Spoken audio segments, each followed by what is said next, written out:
Welcome everyone to another episode of Between the Palms. Today we are speaking with Diana Singh, who is the Business Innovation Coordinator for the Office of Economic Development for the County of Kauai. Hi Diana. Hi So everyone. I'm really glad to have you here. You have been the go-to gal for us personally and for a lot of people this year, kind of trying to get access to more resources and figure out what's available to us. And I think that your office has just done such a wonderful job kind of helping the local Kauai business owners sort of navigate this time. So I'm really happy to be able to pick your brain just a little bit more. So let's start with, can you just tell us a little bit about your role at the Office of Economic Development? Sure, no problem. So the Business Innovation Coordinator position is one that we started last year. I joined in November of 2019. I personally have been on island about 10 years now, but this is my first full year at the county.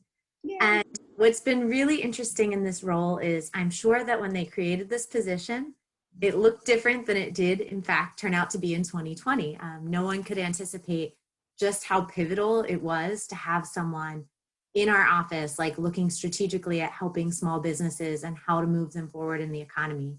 And so I think it's been such a blessing that they had the foresight to bring this position on, even before they knew this pandemic was happening. So I'm really appreciative of this opportunity to join the Office of Economic Development, and in particular working with Nalani Brune, who is amazing, but you all know that. So like I said, I've been there a year now, and what's been really interesting, like with everyone else, things look different this year than I envisioned they would be in the beginning. When I first came on board, I had a lot of ideas and initiatives we want to work on and had longer term goals. And what we quickly realized is we were going to be going about this job in a totally different way to solve the problems we have right now. And so we jumped right in.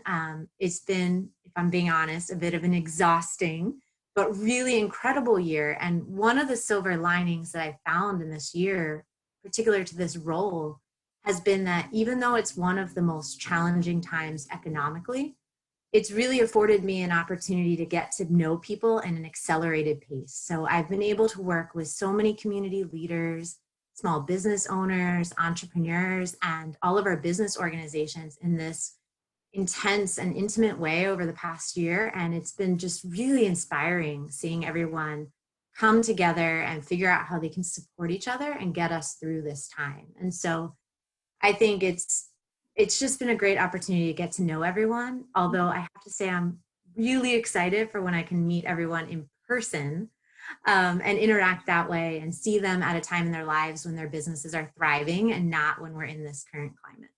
Yeah, I agree. And we've seen a lot of that here at the workspace too. And I feel like I've connected with so many people, yourself included. I mean, we had our first Zoom call over this past year, and as much as it's limiting to be remote and to have to kind of facilitate meetings in this way, I think that it has shown us that there is a lot of opportunity to really get to know our local economy and see what we can do to support each other. And that's one thing that I just love about Kauai too. Everyone is kind of there to help each other brainstorm, and it's just really nice to have county officials that are actually doing that as well as we're trying to kind of spitball this year. So I can definitely relate to that. So what are some resources that you think are important that you can shed some light on for local business owners? I know here we took advantage of the Rise to Work program, which I believe is only through the end of 2020. But if you can give us some insight on what else is on the horizon, that would be great. Well, let me start by saying we launched some platforms where we were able to share all of our resources with both the community and local business owners, because we knew, especially when we received the CARES Act funding, that we would be rolling out lots of supports. And we wanted to have a central place where everyone could go to get that information. And so we launched the Kauai Forward website. And that's really meant to be kind of a one-stop shop, whether you're a business owner, a resident, even somebody visiting our island. It's one place you can go to get information. And so we've shared resources for businesses throughout the last, 9 months now on that site. We also launched a social media Kupa'a Kauai, which is all about the community pulling together and sharing inspiring stories, but also sharing those key resources too with our businesses who are active on social media. So just another way to kind of convey these opportunities to those interested businesses. This year in particular, some of the resources that we shared were our Small Business Boost grant. We shared our Rise to Work program, which you mentioned. That was one of my highlights of this year, has been the Rise to Work program, because it has touching points on so many different levels, between helping individuals who are out of work, helping small businesses to add capacities, and really enhancing what our nonprofits have been able to do. That's been one of my favorite programs. But we've also been really able to share resources that aren't coming exclusively from our office, but are also coming from the state and federal level. So we've used those platforms to share resources from the Chamber of Commerce, from the Small Business Administration. At the statewide level, there's the Hawaii Business Pivot Grant. We shared information about restaurant cards so that our local restaurant community is aware of that initiative and can capitalize on it and take advantage. And I think that's what we're hoping to continue doing, is using that as one place where we list all of the various resources that are coming out. In addition to those kind of funding resources and programs, we're also sharing information about webinars, training materials, guides to help get your business through this time that we hope will be useful. And I'd also like to say, just an open invitation, that if you, any business owner listening, if you find something that you think is useful and relevant to others, please share it with me. You can reach out to us at oed@kauai.gov, and I'd be happy to share your resources on there as well.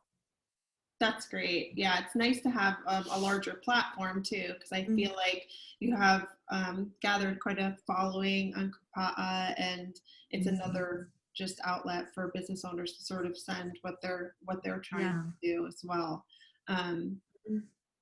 So our series Between the Palms actually started during the pandemic as well, and it was in an effort to sort of safely, obviously via Zoom, share resources, shed light on cultural issues, and just sort of address things that are affecting us as a collective. So that's the hope that we're trying to put out into the community here from the 808 Workplace. We are open now for co-working, and we have private offices, but as with all the other businesses, you know, there's a lot of restrictions and safety protocols that we take very seriously to make sure that our members are safe. But it is another opportunity to have a place, to have a brick and mortar, to be able to get yourself back on your feet, get your business back up and running at an affordable rate. So I hope that anyone listening, you know, if you have any questions, you can always contact us here at the 808 Workplace. And Diana, can you share that website again with all of the resources on there? Sure, it's kauaiforward.com. Kauaiforward.com. I just have to say, Allison, one of the things I love that you all are doing right now is that you recognize some of the needs of our community as it relates to everyone having their children at home. And you had, I was reading in your newsletter that you can bring your child along with you, and you could bring your babysitter along, and you're really making options for people to be able to take the situation they're in and make it work. And so I really admire that.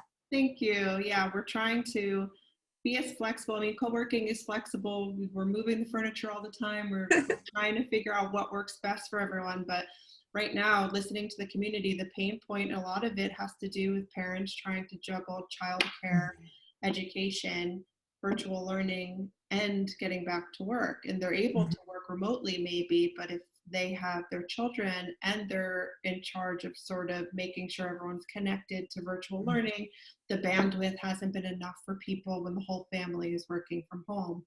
So we're trying to offer some options that will address that issue, and hopefully get us back to where we want to be, or get us forward to where we will be, right? Yes.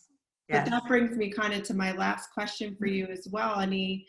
This is kind of a general question, but just any advice for propelling our local economy forward in 2021, things that we can be doing aside from keeping an eye on the resources on your websites and connecting with each other to kind of do what we can to help why be more sustainable?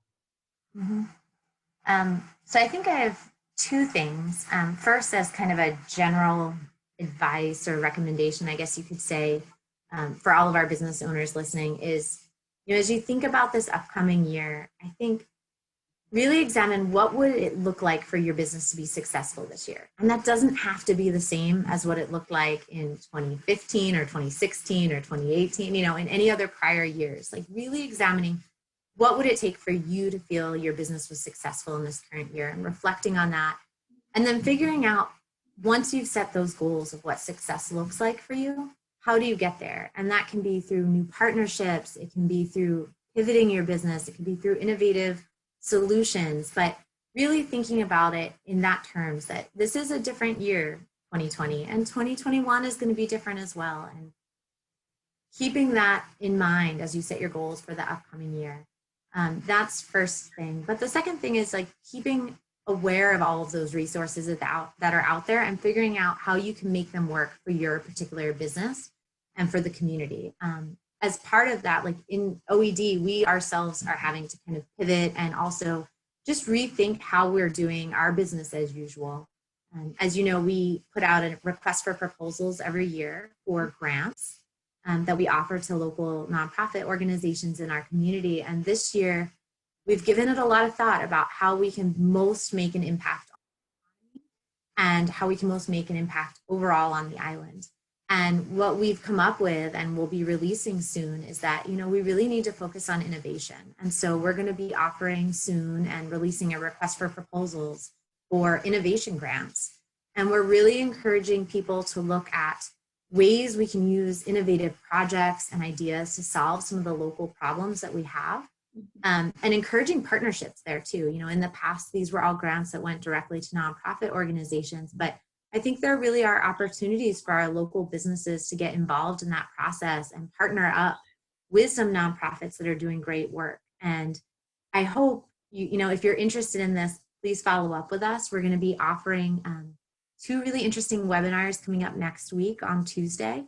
It's a virtual economic summit. At 10 a.m. on Tuesday, there's going to be a summit focused on transportation and a new paradigm for visitor travel on the island. And then at 5 p.m., we're going to be talking a little bit more about some of these innovation grants and some of the projects that are already happening that are innovative on our island. And I think it's just a really great platform to inspire new ideas and see for people who want to get involved to learn a little bit more about it. Yeah, I think that that's great. You've had some really great interactive programs, and we'll be sure to push that out through our audience as well, because I think just knowledge is power, and connecting with other people and seeing, what kind of innovative strategies are being implemented here it's encouraging, and it helps you kind of feel like, okay, we're going to be able to go past this. So I think that's super important. Diana, is there anything else that you wanted to let people know about, or you think that's wrapped it up? I think that's all that I have from my side, but yeah, please stay tuned on the website for any new resources as they come out. We'll be sharing them there. And if you aren't already, follow along on our social media. We'd also love to feature anything really exciting and positive you see happening in the community. So if there's something you think we should include on there, please reach out to us and let us know. Yes, same for us, and we'll be in touch with each other too. So yeah. Thank you so much, Diana. We really you're welcome. having you on. All right, thank you. Thank you. Aloha.